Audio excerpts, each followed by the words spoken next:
now. Okay.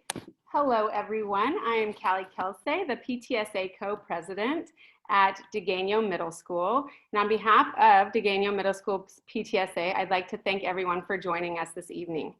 I'd also like to thank Rady Children's Hospital for partnering with us for this special parent engagement series.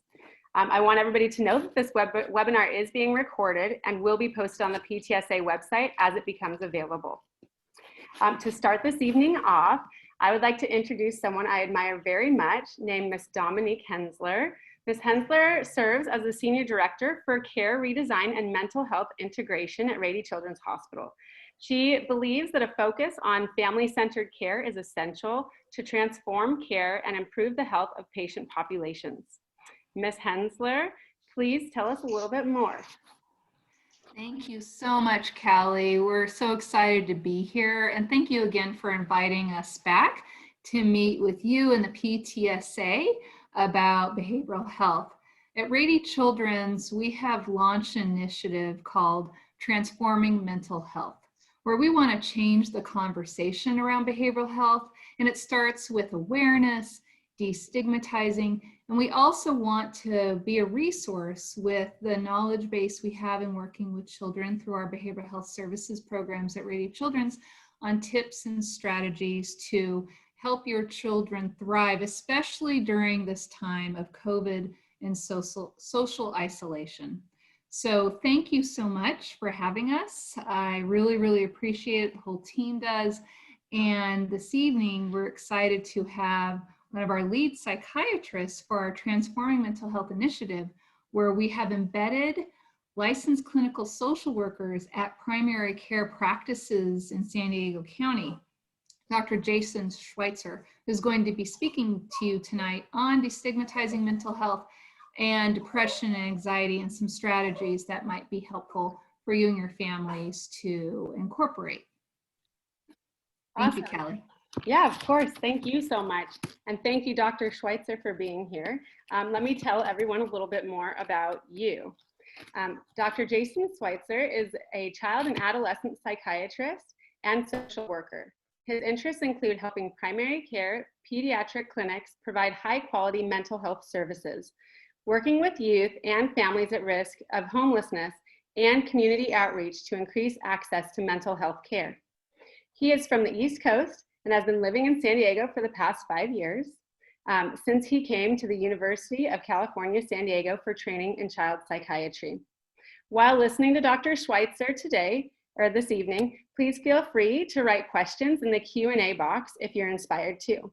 The Q&A session will directly follow Dr. Schweitzer's presentation. And now, Dr. Schweitzer, the time is yours.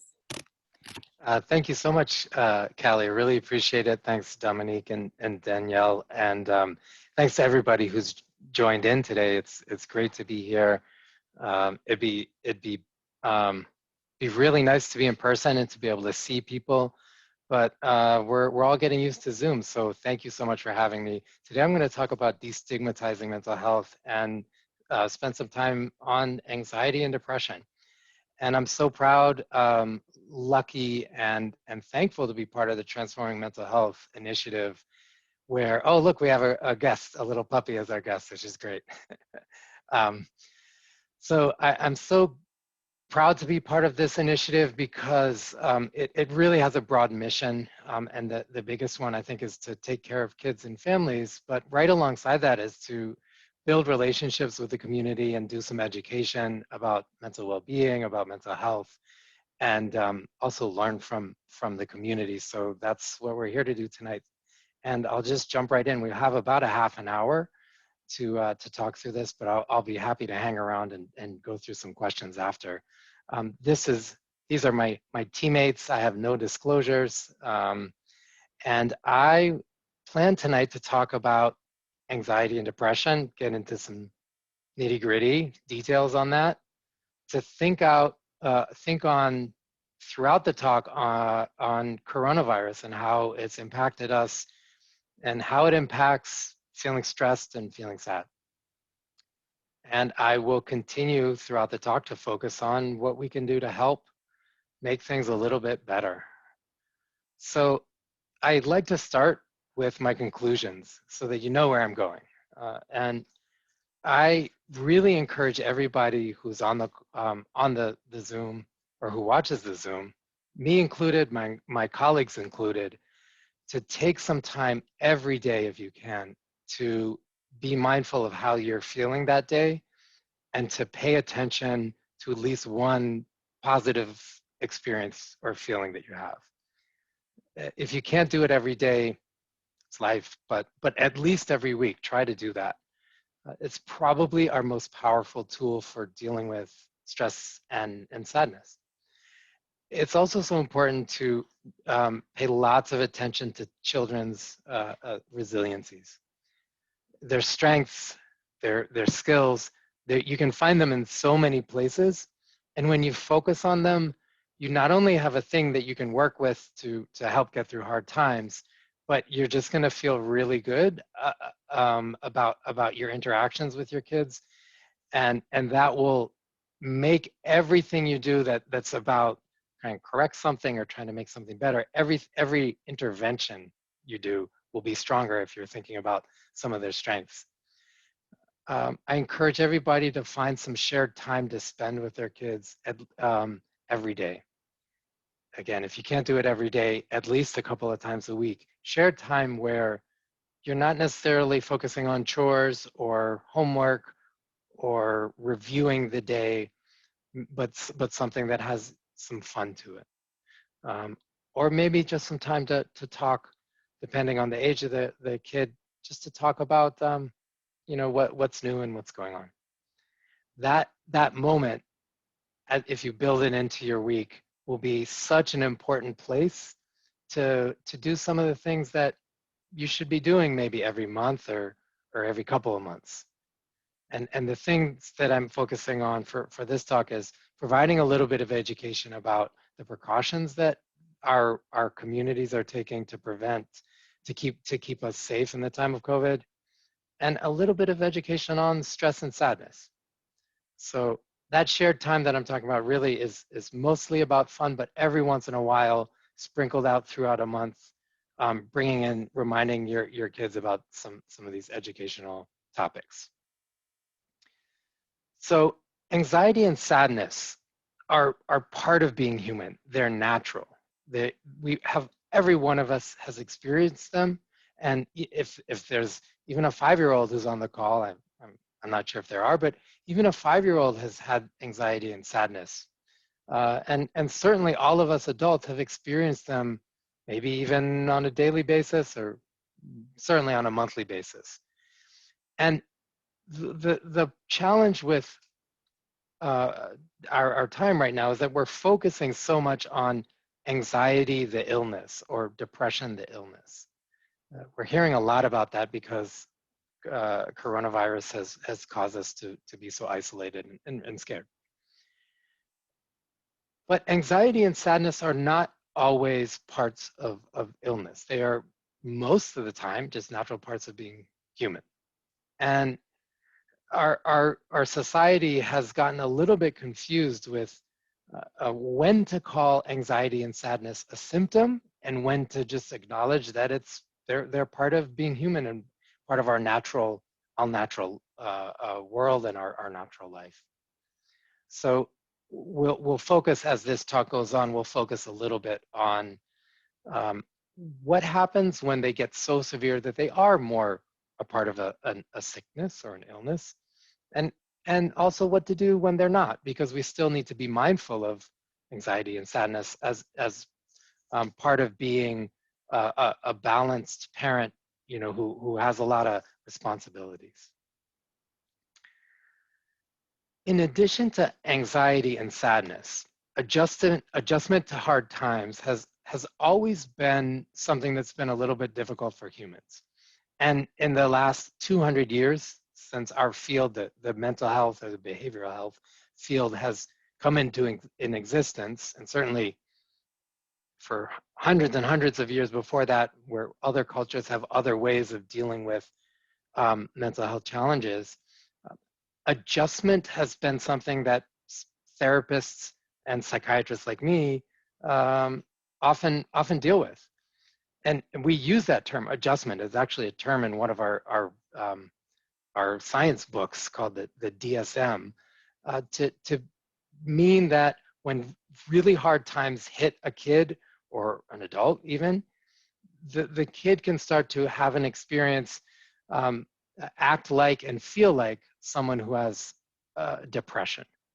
And so this should really ring a bell, right? Because all of us at this moment are dealing with this really hard time, and we're all adjusting to that fact. So more than ever, the balance between what we would call an adjustment problem and an anxiety or depression problem is really hard to figure out which is which. So this is an important piece of information for us to think about, and certainly to acknowledge that we all need to give ourselves a little bit of a break because we're all adjusting. And sometimes we do a really good job rolling with things, and some of us are really good at that. But sometimes for kids and for adults, it hits us in a way maybe we don't even know why, where we stop being really good at it, and then it can start to look more like one of the syndromes that I'm talking about, like an anxiety syndrome or a depression syndrome. So let's take a moment. I'd like to ask everyone, if you could just indulge me for about a minute, maybe a little bit less. Just take a moment. You can, if you want to close your eyes, fine. If you want to just keep them open, fine. But I'd like for you to think about your breathing. And I'd like for you to acknowledge that every breath has two parts to it. It has an inward breath where you breathe in, and then an outward breath that you breathe out. And that each of those parts, it's important to pay attention to. So the inward breath should really feel down into your lungs. And the outward breath should often have with it a little bit of a relief.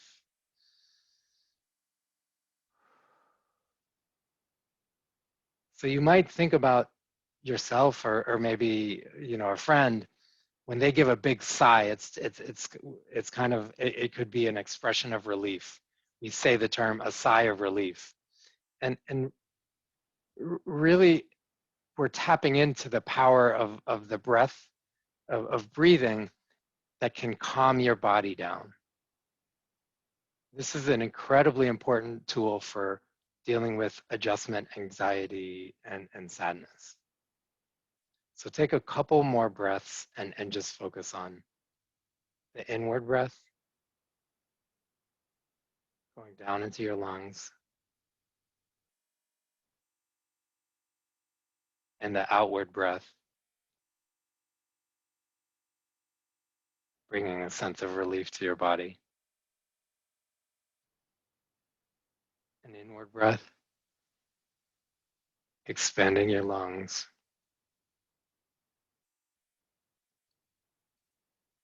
And with the outward breath, just think about one good moment from today.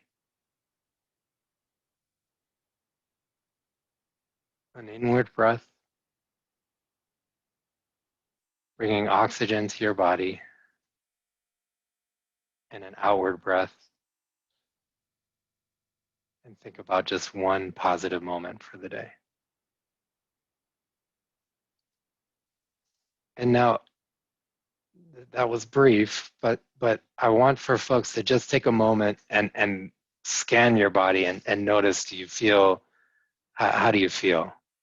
Do you notice any type of calm in any part of your body? And hopefully some of you have, maybe some of you really have, maybe some of you have done that before. I notice it in my arms, and I do this because the mindfulness about your breath is in fact one of the most powerful ways to challenge anxiety and stress. Not to make it disappear, because anxiety and stress are natural parts of our life and they don't disappear, but it allows for us, for those moments, to increase our moments of calm and control, which help you to be a parent and present, and can also transfer to your kids to help decrease anxiety and stress. So this is going to be a really important tool that therapists will teach to kids and families over and over and over again. And it for me, this is one of the key ways to build in some mindfulness every week. So let's talk a little bit more about anxiety. Anxiety is made up of worries, which are really kind of a combination of thoughts or images, and fears. Fears can be images or really strong, powerful sensations. And then lastly, symptoms. Okay, so what do I mean? So the worry, the thoughts are things like, things are gonna go bad. This is not gonna work. I'm gonna mess up my talk. That's a worry thought. And these types of worry thoughts are very specific to how old you are. So the younger you are, the less complex these types of worry thoughts are.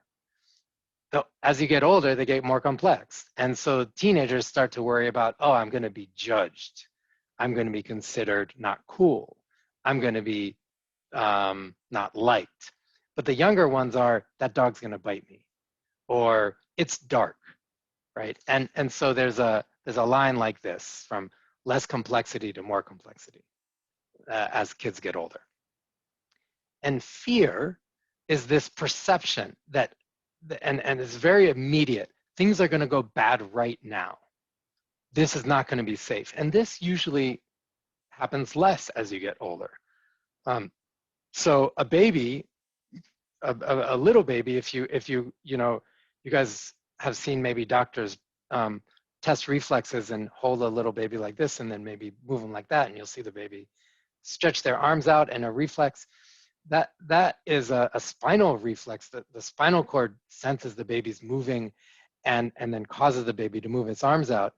But that, in my opinion, is the beginning of the fear response that we have as infants.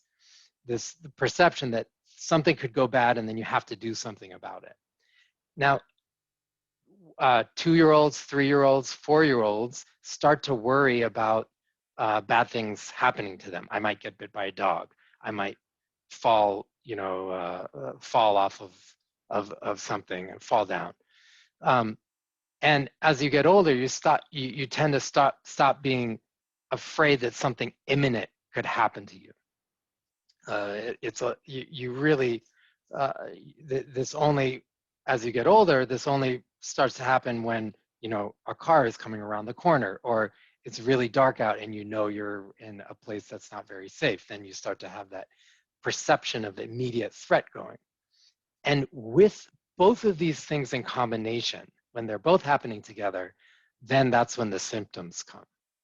So symptoms of, I'm really anxious, hand wringing, I feel butterflies, I feel headache, my heart's racing, I'm trembling, I'm shaking, I'm dizzy. Those are the symptoms of anxiety. So this combination of worry, fear, and symptoms, these are all these natural parts of anxiety that all of us will have. And anxiety can really start to take hold, depending on how old you are, by this combination of these worry thoughts and these scared feelings, and then the biology. Our brain starts to make our heart race, and those symptoms start to happen. And what I want to point out here is that when a child starts to have this combination of factors, the thoughts, the feelings, and the behaviors, the thoughts, the feelings, and the biological symptoms, when these start to occur often, almost every day, when they start to cause difficulty with school or difficulty with friendships, and when the child starts to avoid things, that's when anxiety starts to become closer to what we call an illness. And that's when some of the things that we have to do to help out can become more complex. So when we see, again, this pattern of thoughts and feelings and then biological symptoms happening almost every day, causing distress and dysfunction in school or friendships, and the child begins to avoid doing things because they think that the doing things are going to cause these symptoms to get worse, then it's really important to start to make some changes in our thoughts. Very rarely we can make some changes in the biology with some help with medications, but really we start with making some changes in our thoughts. Sometimes we do some behaviors as well, and then we notice that the feelings start to change. So you can do this through some therapy. You can do this through your shared time with children, where you're focusing on positive thoughts and practicing some of them. Practicing positive behaviors like going for a walk, engaging in different kinds of exercises that get your heart racing, and maybe doing some of those deep breathing exercises that would come into our behaviors over here. So those are some of the things that we can do. You might ask, when is the time to get a child or an adult connected up with a psychotherapist or a counselor or someone who can guide you or your child through thinking about some of these thoughts in more depth? It never is a harm to ask, but usually I say when you see this repetitive pattern of the things happening every day and they're really causing distress in school and friendships, and there's a lot of avoidance happening, that's usually the time to get some more in-depth help. Okay, so let's talk a little bit about depression. So depression, we have the same pattern here of sadness is natural, and sadness is part of being human. So it's not a symptom to be sad. But sometimes when sadness is combined with really strong self-critical thoughts, and there's a biological component that comes into play that mixes together to create a time where the child or the adult is sad almost every day, sometimes that can be what's called a depression. So depression there are all kinds of symptoms that come with depression. It can be irritable, be really sensitive to rejection or failure, have headaches, stomach aches, not want to go to school, weight loss, sleep problems, poor energy, concentration problems, worthlessness, and guilt. These are the list of things that we look for in depth when we see that the sadness is really happening every day and it's not going away. How does it take hold? More than really any other mental health issue or mental well-being issue, depression has this combination. Sorry about that. Has a combination of impacts where the self-critical thoughts and beliefs about yourself can impact your behaviors. The more negatively you think about yourself, the more you isolate. The more you stay up late at night on social media, the less you do pro-social things like sports or exercise. The less you do exercise and sports, sometimes the more you think of yourself as a non-active person. And these two things feeding in on themselves like that will cause this sad feeling to be bigger and stronger. All the while, there is a complex biology happening where we know that there are some issues happening with some of the neurochemicals, some of the chemicals that are in our brain maybe aren't working quite as actively as they should be. So for all of us, we have chemicals in our brain, and it's really natural to have these very complex number of chemicals that interact between the different parts of the brain. That's how our brain works. And sometimes they're just not quite active enough. So when this sadness becomes this combination, a cascade of thoughts, behaviors, and feelings, we oftentimes find ourselves in a depressive episode, in a what we call a major depressive episode. And what we can do about it really starts down here with cognitive behavioral therapy. And this therapy targets, it's basically a counselor or a therapist sitting down with us or our children and talking about behaviors and thoughts. We don't talk as much about feelings, although it's good to be aware of them. We really focus on behaviors and thoughts, and we focus on practicing really positive thoughts and behaviors, and we find that they feed on each other in the same way that the negative thoughts and the kind of less active behaviors feed on each other. And the more they feed on each other, the more the sad feelings can be kind of an ebb and flow and less there every day. And sometimes with the biology, we can help with medications, sometimes. But this is the place that we always start.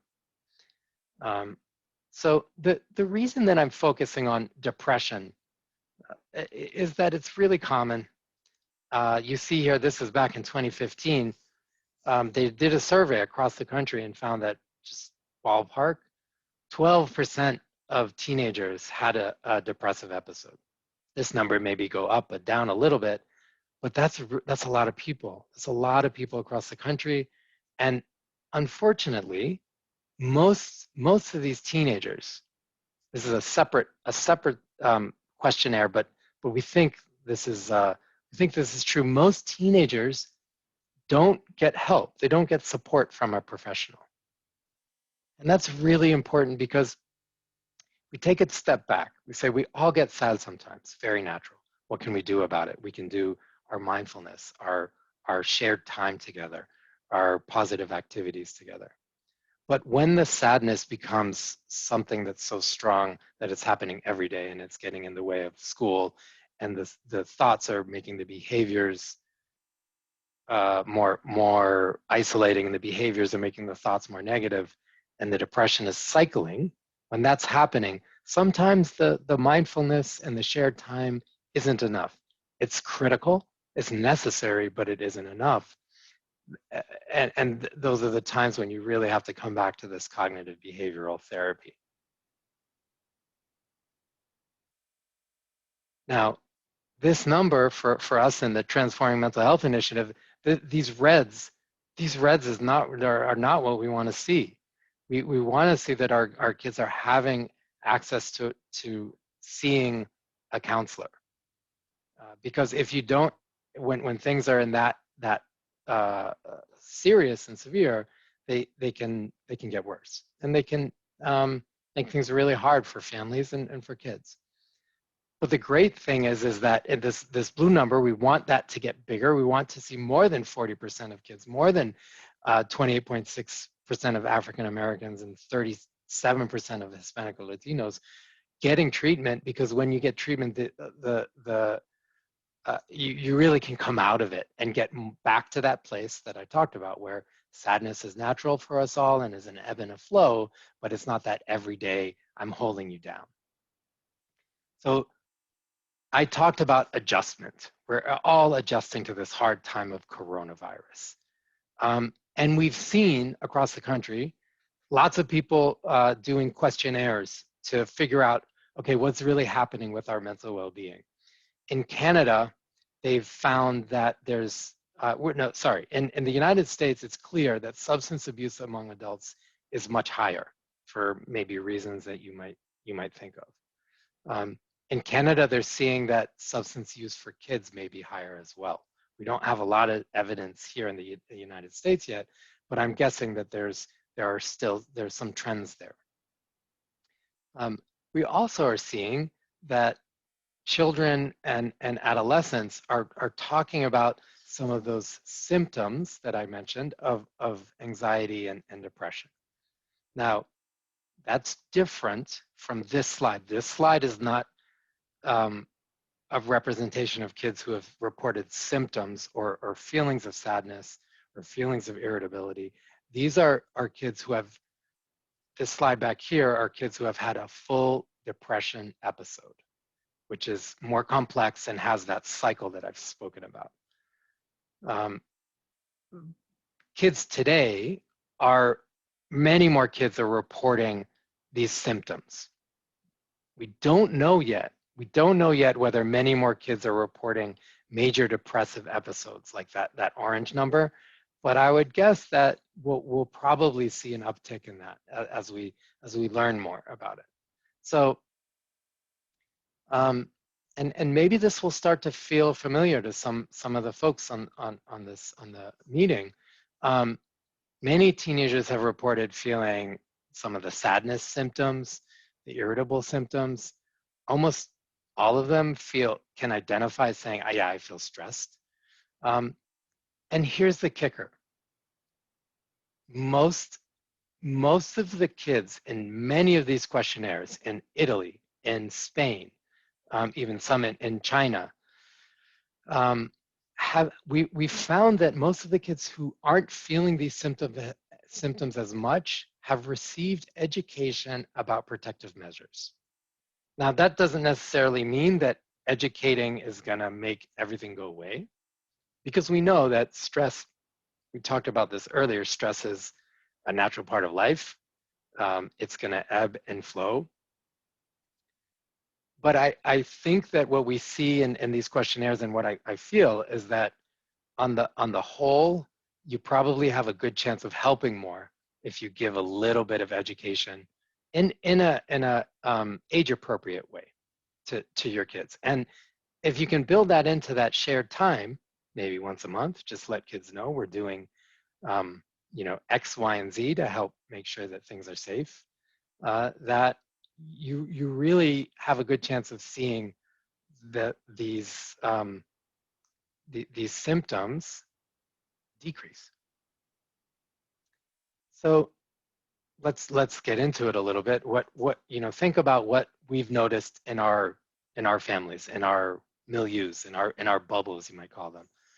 I myself, I've noticed that I've definitely I've been doing much less socializing, so it's kind of obvious. But even less socializing through phone calls. And I think that's because I've found it hard to keep talking about some of the same things that we've been, we're talking about how hard it is and so on. And I found that if I don't really intentionally plan time to communicate with my friends and family who are not in San Diego, as I said, Calli mentioned I'm from the East Coast. If I don't very intentionally and mindfully plan time to talk with folks in a kind of a positive way, I slide. And that's where, for me, I'm making this connection of being mindful of my own feelings and some positive things in my life. It allows for me to do the things that I think could help me in other ways, like scheduling a phone call, or for you, I'm suggesting scheduling some shared time with, even just 5 minutes a day with your kids. So these are some of the things that have been reported in some of these questionnaires. Very high rate of difficulty concentrating, lots of boredom. And I'm wondering if parents on the line can identify with this last bullet, that in this questionnaire of, I think this was 1,000 kids. I have a couple that I've looked at, so I don't remember exactly, but 75% of parents just said, I feel stressed. Not surprising, but so important that we mindfully acknowledge that everybody's stressed, but I think being a parent has an extra layer of stress associated with it in this time, because many of you are being asked to do so much more, and of course worried about the safety of your family. So mindfully acknowledging that this is something that everyone is feeling. It might seem easy, but it really can allow you to engage in some of the, more positive mindful work that I think can really have a great impact. So let's come back to this. What can we do? Mindfulness is something that each person can find a different way to do. Thinking about your breathing is one of the most straightforward and powerful ways to do it. So that's why I just tried it together, because I hope that you can see that it's fairly straightforward to practice. And I also hope and would like to know if in doing it here with this strange scenario where we're all on the internet, like on a Zoom, but doing a Zoom-based deep breathing exercise for 38 seconds actually does calm your body down. And it did for me. Hopefully it did for you, but the point is that type of practice can create a base for you to be more present, and to latch on to some of the positive things right now, because the reality is hard. And remember that we have for years, for many years, for probably all of humanity, but certainly in the modern times, have often struggled with adjustment to hard times. So it's really important to be mindful at both of the challenges and the positive things in your life. So thinking about children's resiliency, this really goes back to those bubbles that I showed you. So I should have had it right in that moment, but I'm coming back here. When a therapist works with a child on depression or on anxiety, they really go to the thoughts that a child can identify that have to do with the stress or the sadness, and the behaviors that the child's engaging in. And they focus less on the feelings in the beginning. The feelings will come. They focus on these two things. And it's so critical to find the positive thoughts and the positive behaviors that kids have engaged in, because we ramp them up. We use them almost like a weightlifter uses weights. We have them practice those things that they're good at and get them stronger. So, and that's in a therapist, a therapy, a cognitive behavioral therapy for anxiety or depression, right? The therapist is focusing on those things. But in a day-to-day situation where maybe it's not an anxiety illness or depression illness or depressive episode, it's just stress. It's natural anxiety to a difficult situation, or it's sadness about not being able to see your friends. Just talking with your parents about some of the positive thoughts that you have and some of the positive behaviors that you engage in can act as a like a switch that will turn on the behaviors even more, and a switch that will turn those thoughts on even more. And we've found that the more that that kids are engaging in positive thoughts and behaviors, the feelings follow along. Okay. And look at that, I did have it there, so I knew what I was thinking.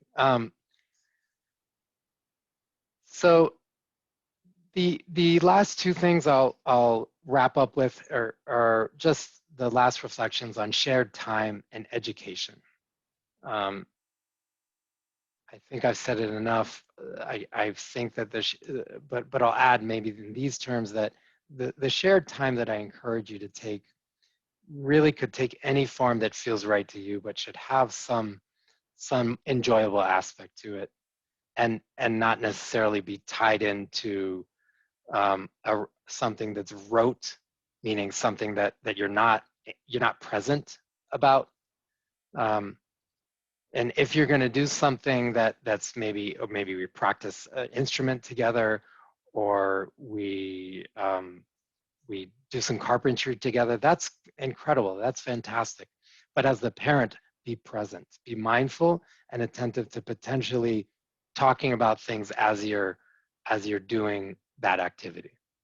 And every once in a while, within every month, build in some educational time where you're letting the kids know about what you as a family are doing to help keep things safe, and then what the school is doing and what our community is doing. I also think it's helpful to let kids know a little bit about stress and sadness. I certainly wouldn't necessarily put them through 30 minutes of this talk, but I might tell them that, you know, sadness is part of being human, that I've been sad. There are times that I'm sad. You've probably been sad, and that's really natural, and it's okay. And the same for stress and anxiety. And sometimes that will open the door for more discussion. And sometimes they won't want to talk about it more. But I think what I've seen in working with kids, and certainly what we've learned in these questionnaires about how people are reacting to coronavirus, you start to see that some kids who feel more educated aren't as stressed. So our last pause as we wrap up, these slide decks will be available to folks. And here's some contact information. If for some reason you're wondering if maybe now's the time to get a little extra support, it never can hurt to explore that. And I think part of our goal of destigmatizing mental health is to say, look, it's all a continuum where we all have this sadness, anxiety in our lives. And sometimes it grabs on and holds on. And in those times, getting a little help may be what you need.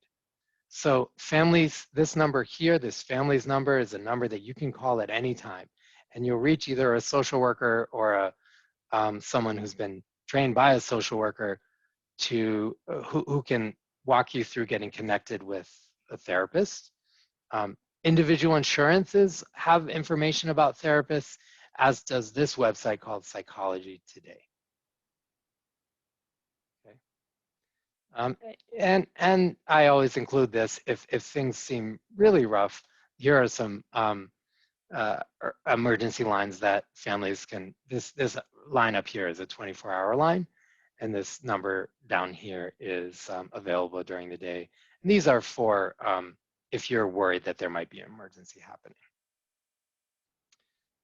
And very last, this is my last slide.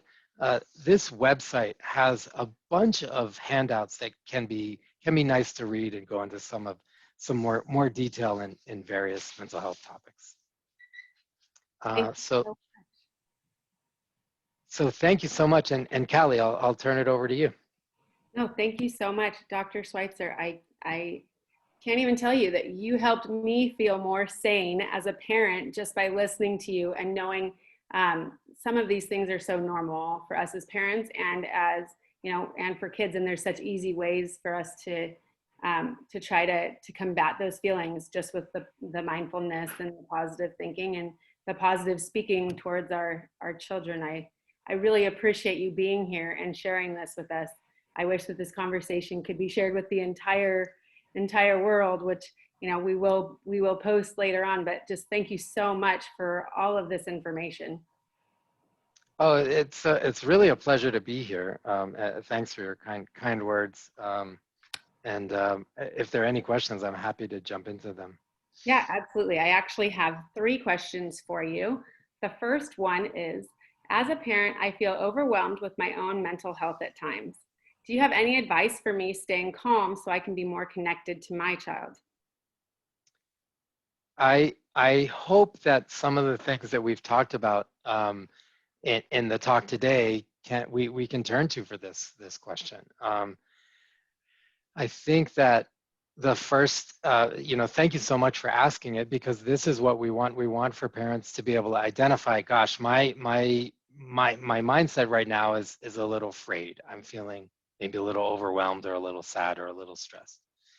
So just acknowledging it is the first step. The second is maybe trying some of the mindfulness exercises and seeing if they help.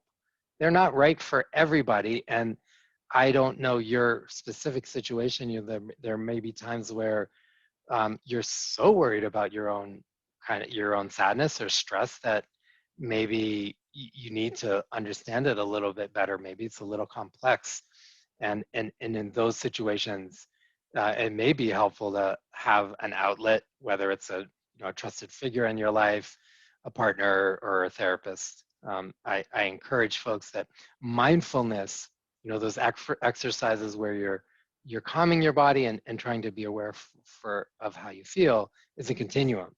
There's in the moment mindfulness, but then there's also really understanding what's going on for you.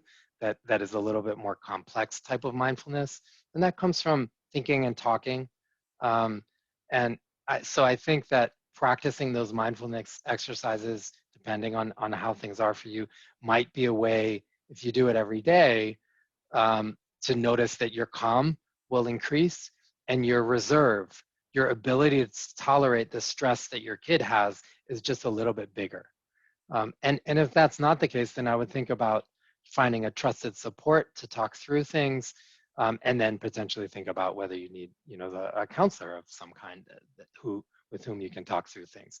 One thing that I haven't said in all of this, and you know, I've encouraged folks to see that, you know, sometimes this thing called therapy can be really helpful. Therapy over the years has gotten all kinds of reputations.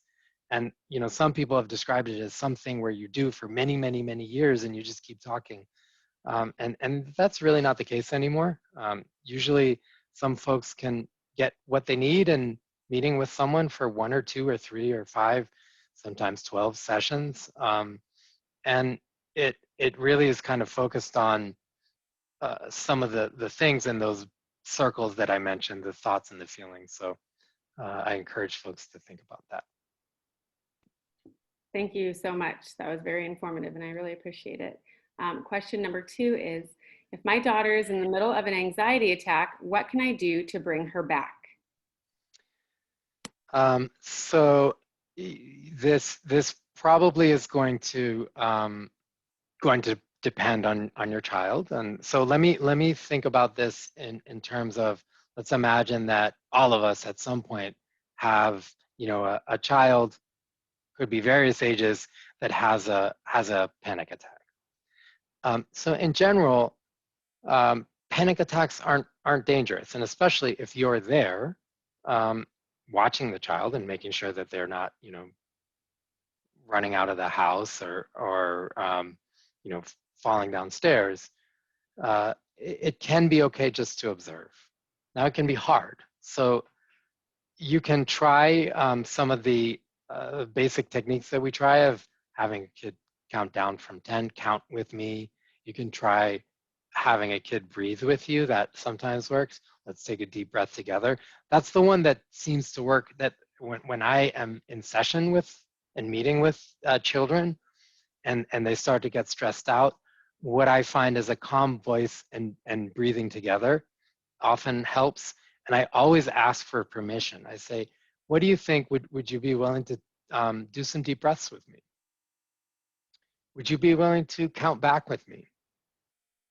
And a lot of times the invitation to do a joint activity will help a little bit of a phase shift, and then the activity can help bring them down, and always with a calm tone of voice. Now that doesn't always do the trick. Sometimes you you know, you have to wait it out. And if you find that hasn't quite done the trick, and you're having to wait it out a lot, I would track how many panic attacks are happening and what are the things that start to bring them on, and think about changing, if you can, the environment to address those things. And sometimes it can start to get a little bit more complex, in which case, you know, thinking more deeply, maybe getting some support. Thank you so much. The third question is, my son seems overwhelmed a lot because of the work overload from school. What tools can I give him to see past the work for the day? So this one I think also maps really well on to if you can build in some shared time during the day, and in that shared time you're doing either a fun activity. You might even start to bring in some mindfulness activities for this. You know, you can't force kids, especially teenagers, to see beyond. You can't say, look, just don't worry about it, or look, just focus on something else. That directive a lot of times won't get them to where you want them to go, because they'll push back. But if you invite them to do an activity where they are focused on something else, like let's do a deep breathing activity together, let's play music together, let's do carpentry together, and while we're doing that, maybe let's think about one positive thing that happened during the day. Depending on the kid, they may say, no, I don't want to do that, that's kind of cheesy, or they may jump right into it. But you can adjust to find the thing that they don't find so cheesy and get that regular daily shared activity that has some positive components to it, that is not about doing chores. And that invitation without a pressure sometimes can help a refocus and a resetting. Thank you so much. That helped me so much. All of the questions and everything you've brought. We actually just had one more question come in. Awesome. Okay, and it's how do you give your kids hope when the social isolation is lasting so long? I keep saying things will get better, but it's falling flat as this stretches on and on. There's two answers to that. There's really two, and one is that you really need to be mindful of your own feelings, and when you're projecting, yeah, I can't deal, which you might be feeling, it's going to be hard to deliver that there will be hope. So if you're not, let's say you haven't done a mindfulness exercise like 5 minutes before your child came and asked you that question, and you're just feeling so drained for the day, it is really hard. It's really hard to deliver that message of hope. And I think it's important to give yourself a break, and maybe sometimes you can't hit a home run of inspiration, but you just are saying, I know it's really tough right now. But I do think in those shared moments, that education time maybe that I hit on, you can deliver a little bit more of a prepared thing where you feel like, I know it's really hard, but I'll tell you, we are doing a lot to keep things safe. And as things get safer, we will be getting back to some normalcy. And what can we do in our shared time that feels a little bit more normal? Or what can I do to help you have some shared time with your friend who's in the bubble with you, or with, whatever fun activity that the family is allowing now, whether it's a little bit more Netflix, it's a whole nother issue. But what fun activity can we, reflect on that you start to do every day that maybe can fill in a little bit of the normal? So that's I think the point about hope is, don't be too hard on yourself. Use your own mindfulness to allow yourself a time to have some reserves to deliver a realistic message. If you're not realistic, it will fall flat. But it is true, we are doing a ton in our communities to build safety, to be creative, to make use of things that we haven't made use of in a long time, and hopefully doing some of this shared time stuff. Now, the second part I'll say about that is that one of my best friends from home sent me. I actually asked him if I could show this in one of my presentations, and he said he gave me the permission to show it. I didn't bring it into this presentation because I just didn't have the space, but I'm gonna see if I can pull it up as I'm talking. The point that I'm going to make is, some kids right now are not feeling really well, and I think it's okay to turn to our mindfulness activities that we're going to be doing with them to maybe allow for some of those negative feelings to happen. And I couldn't find the picture, but it was a letter that his 7-year-old wrote saying, I don't like coronavirus. Coronavirus means that I can't see my friends and I want it to end. I don't like coronavirus. Love, Alex.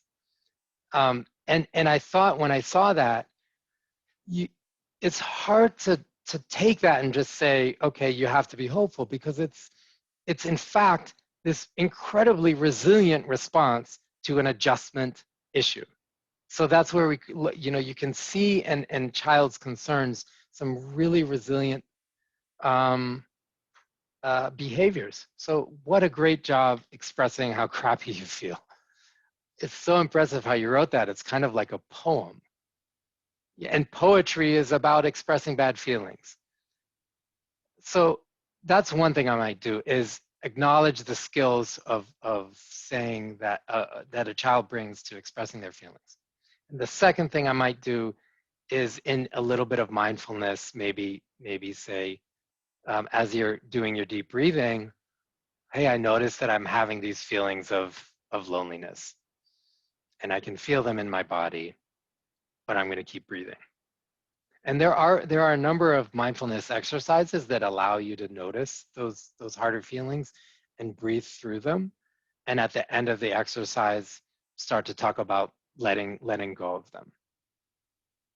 So it's probably a little bit more, takes a little bit more effort to practice one of those, but I think those are three important components of that question. Hopefully that wasn't too convoluted.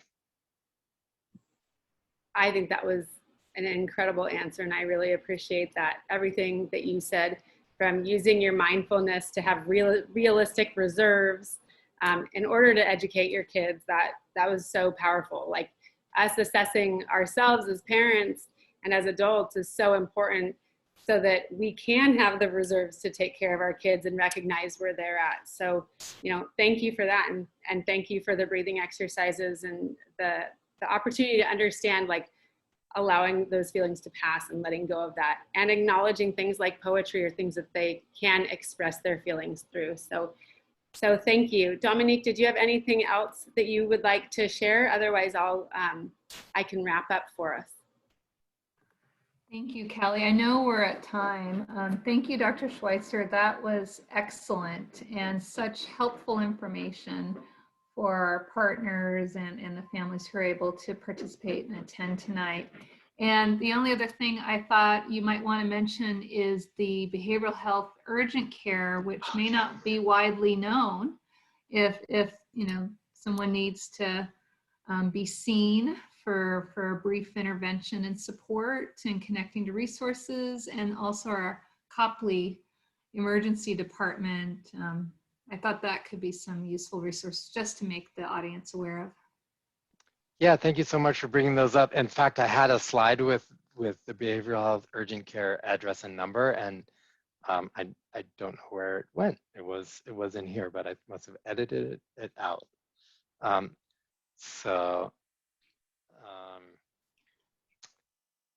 Yeah, I will. I can add it into the slide deck that I send to Calli if that works.